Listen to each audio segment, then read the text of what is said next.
여러분 안녕하십니까? 윤석열 대통령이 계속해서 강조하는 핵심 사항이 과연 무엇이겠습니까? 공산 전체주의 세력과 반국가 세력들, 바로 더불어공산당, 민주당 세력들을 향한 윤 대통령의 작심 발언 아니겠습니까? 내년도에 우리가 이 더불어공산당을 잡지 못하면 대한민국은 정말 그야말로 큰 충격 사태에 빠질 수밖에 없지요.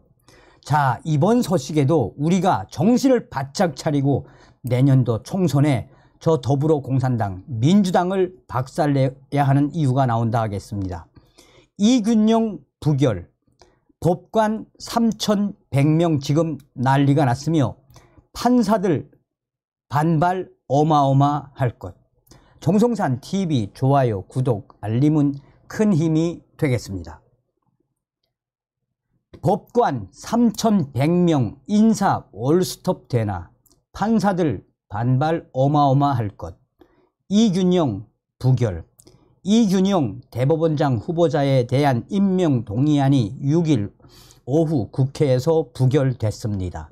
대법원장 후보자 임명 동의안이 부결된 것은 1988년 노태우 대통령이 지명한 정기승 후보자 이후 35년 만이고, 대법원장 공석 사태가 빚어진 건 1993년 김덕주 대법원장이 부동산 투기 의혹으로 사퇴한 이후 30년 만입니다. 지난달 24일 김명수 전 대법원장의 임기 만료 이후 25일부터 시작된 안철상 권한대행체제는 상당 기간 계속될 수밖에 없게 됐습니다.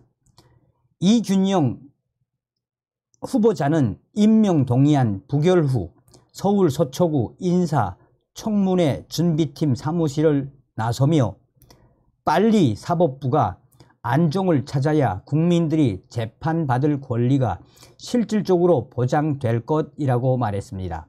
부결에 대한 입장과 향후 계획을 묻는 질문에는 제가 뭐라 말씀드릴 게 없습니다 라고 답했습니다.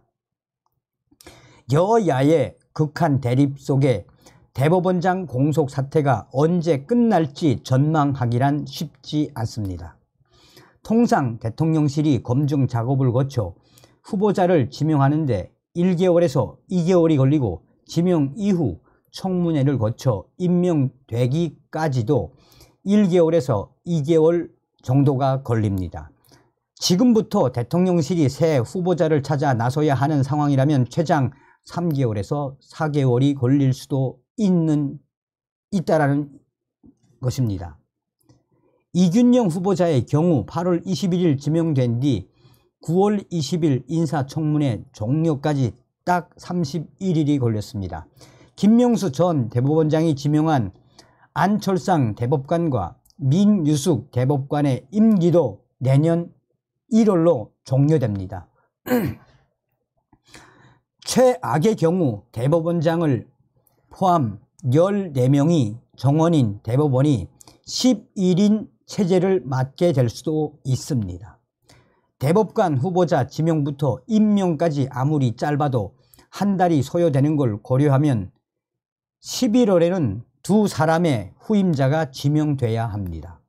신임 대법원장이 11월 전에 임명돼야 대법관 연쇄 공석 사태를 피할 수 있지만 현실적으로 쉽지 않은 상황이 됐습니다. 역사상 대법원장 권한 대행 체제는 5차례 있었습니다.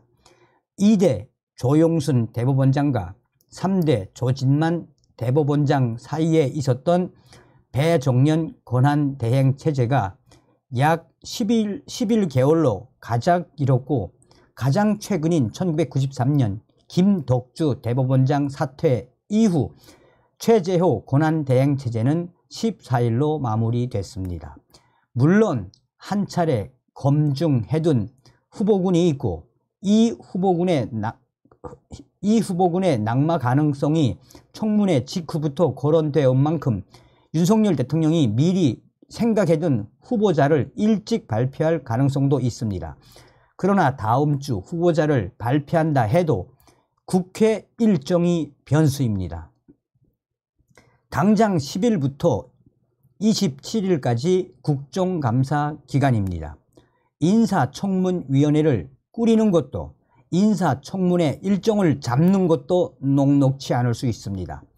물론 엄중한 상황을 고려해 국감 중간에 시간을 쪼개 인사청문회 일정을 잡는 것도 불가능한 일은 아닙니다. 가장 희망적인 시나리오는 10월 초 후보자 발표, 10월 중 인사청문회, 10월 말, 11월 초 임명.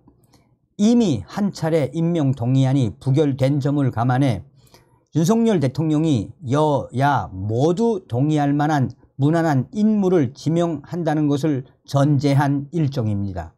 한 부장판사 출신 변호사는 2번 부결은 민주당에도 큰 부담일 것이라면서도 만약 윤석열 대통령이 다시 이념 성향을 중시해 후보자를 정한다면 야당이 다시 부결 카드를 만지작거릴 수도 있다라고 말했습니다.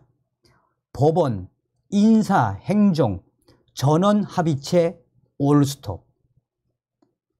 대법원장 공속 사태로 당장 빨간 불이 켜진 건 법관들의 인사입니다.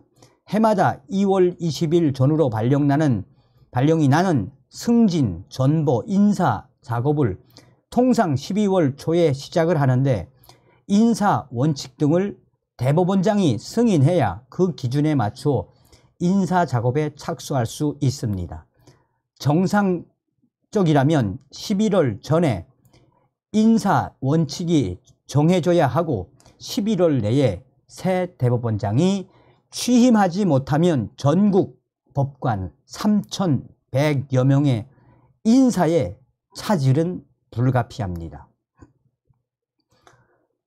수도권의 한 고법판사는 진짜로 인사를 못하거나 밀리는 상황이 오면 일단 고법판사 선발이나 부장 승진이 달린 기수의 법관들이 그 반발이 어마어마할 것이라며 전국을 옮겨다니는 모든 법관들이 2월에 맞춰서 전세계약, 자녀 전학 등 일정을 짜놓는데 이 일정에 변수가 생기면 법원 곳곳에서 강력한 불만이 터져 나올 게 분명하다라고 말했습니다.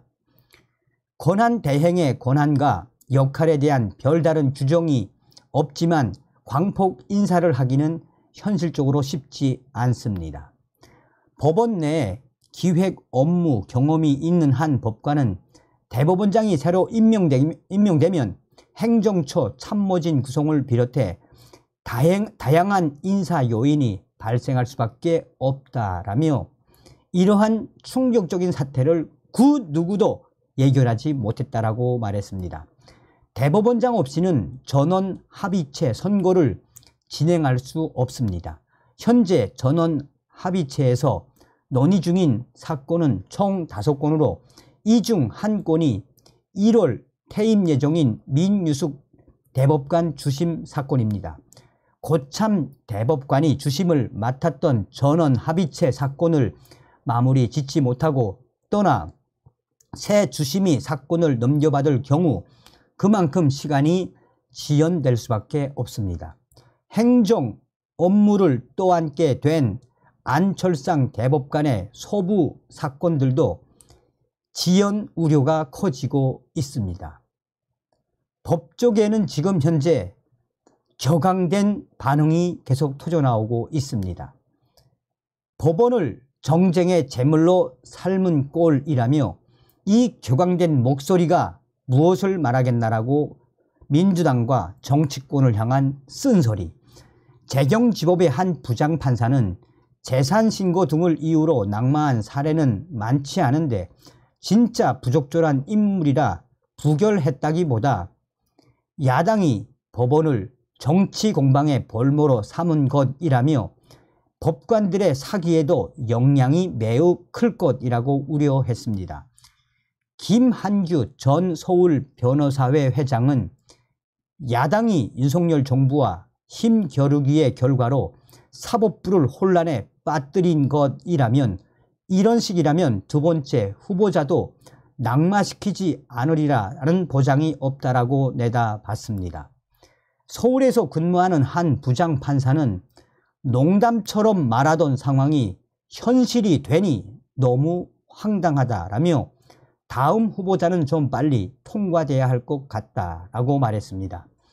이런 충격 사태를 만든 장본인이 과연 누구겠습니까? 서두에도 말씀을 드렸습니다만 우리는 더불어 공산당 저 민주당을 내년도 총선에서 반드시 심판해야 합니다.